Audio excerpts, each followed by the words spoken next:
శ్రీమాత్రే నమః. నవదుర్గా ఉపాసనలో రెండవ రోజు ఆరాధించవలసిన దేవత బ్రహ్మచారిణి.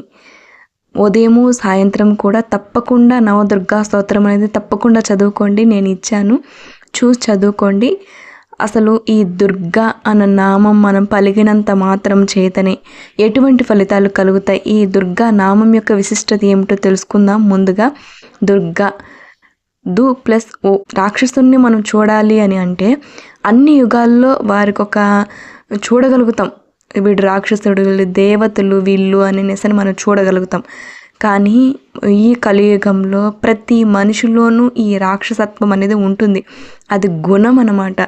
ఎప్పుడైతే ఈ రాక్షస గుణం ఎక్కువ అవుతూ వస్తుందో పాపాలు చేయడం మొదలెడతాడు. అది పాప రాశి అయిపోతుంది, పెరిగి పెరిగి పెరిగి పెద్ద కొండ అయిపోతుంది. ఆ విధంగా ఎప్పుడైతే ఈ దుర్గా అన్న నామం మనం ఎప్పుడైతే పలుకుతామో ఆ దైత్య నాశనం అవుతుంది. అప్పుడు ఈ రాక్షసత్వం అనేది మనలో పోయి నిర్మలత్వం ఉంటుంది. అందుకు దుర్గా అన్న నామం పలకాలి. ఇకపోతే ద ప్లస్ ఓ. ఊ అని అంటే విఘ్ననాశనం కలుగుతుంది. మనం ఏదైనా ఒక సంకల్పం చేసుకొని ఏదైనా చెయ్యాలి అంటే, ఒక కార్యాన్ని తలపెట్టాలి అంటే, అది ఎందులోనే సరే, పూజ అయినా అది ఏ కార్యక్రమం అయినా సరే విఘ్నాలు కలగకుండా చేస్తుంది ఈ తల్లి. అందుకు చెప్పుకోవాలి మనం దుర్గా అని. ఆ తర్వాత రోగనాశనం. ఇప్పుడు ఎందుకు మనం ఈ నవరాత్రులు చేసుకుంటున్నాం, అసలు ఏంటి ఇప్పుడే ఎందుకు చేయాలి నవరాత్రులు అని అంటే, ఈ సమయంలో యముడి యొక్క కోరలు బయటకు వస్తాయి. ఒక కోర ఈ సమయంలోనే బయటకు వస్తుంది. ఇంకొకటి ఎప్పుడంటే వసంతకాలం, అంటే అప్పుడు లలితా నవరాత్రులు చేసుకుంటాం, ఏప్రిల్ ఆ టైంలో. ఇప్పుడంతా శరత్కాలం, అసలు విపరీతంగా ఉంటుంది దక్షిణాయనం. ఈ శరత్కాలంలో రోగాలు బారిన పడిపోతారు. ఎక్కడ పడితే అక్కడ అసలు పురుగులు పడిపోయినట్టు పడిపోతారన్నమాట. మనుషులంతా కూడా అంటువ్యాధులు వచ్చేసి విపరీతంగా వాటికి మందు అంటూ ఏమీ లేకుండా అనారోగ్య సమస్యలతో అందరూ పడిపోతారు. అంతగా అంటే అంత ప్రబలంగా ఉంటుంది యమ దంష్ట్ర అనేది. యముడు అంత శక్తిగా మనుషుల్ని నాశనం చేస్తాడు. అటువంటప్పుడు ఈ లోకాలు రక్షింపబడేది కేవలం శక్తి ఆరాధన మాత్రమే అని ఋషులు ఈ సమయంలోనే మనకు నవరాత్రులని ఇవి పెట్టారు. ఎందుకు, ఇందులో ఇంత రహస్యం ఉన్నది. అందుకే అమ్మను ఆరాధిస్తే మనము రోగనాశనాన్ని చేస్తుంది. ఆ తర్వాత దా ప్లస్ ఊ ప్లస్ రా అయిపోయింది కదా, గ. ఈ గకారం అనేది మనలోని పాప రాశిని మొత్తాన్ని ధ్వంసం చేస్తుంది, పాపాలను నశింపజేస్తుంది. కొన్ని కొండలుగా పేర్చుకోపోయినటువంటి మన పాప రాశి మొత్తం కూడా ధ్వంసం చేస్తుంది మనల్ని.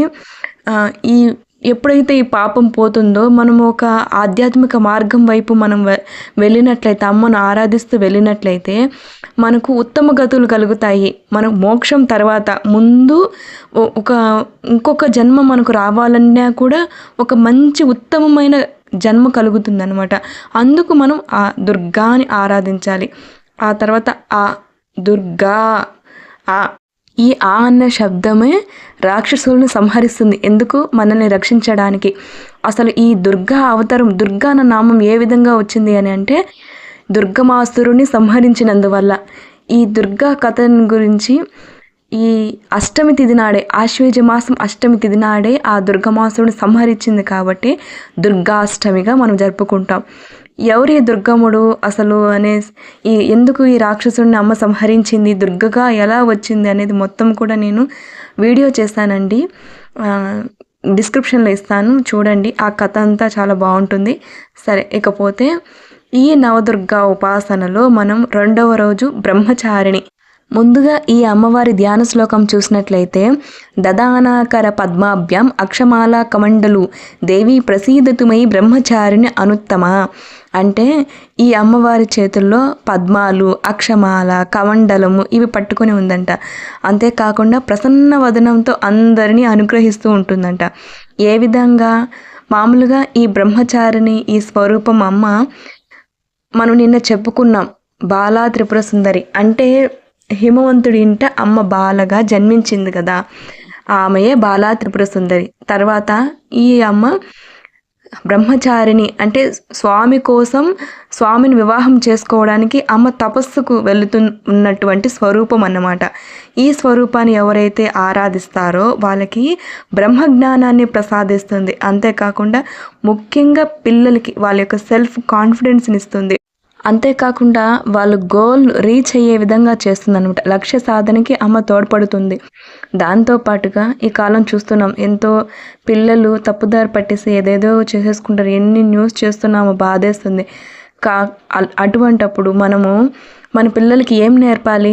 అమ్మ పాదాలు పట్టుకోవడం నేర్పాలి. భగవంతుడు పాదాలు పట్టుకోవడం నేర్పించామంటే భగవంతుడే చూసుకుంటాడు. ఎవ్వరు కూడా భగవంతుని ఆరాధించే వాళ్ళు ఎటువంటి పరిస్థితుల్లో తప్పుదోవ పోరండి. సాధకులు ఈ అమ్మవారిని ఆరాధిస్తే బ్రహ్మజ్ఞానాన్ని ప్రసాదిస్తుంది. బ్రహ్మజ్ఞానం అనేది అది చాలా దుర్లభం. ఎన్నో జన్మల పుణ్యం ఉంటే తప్ప, అమ్మ అనుగ్రహం ఉంటే తప్ప అది కలగదు.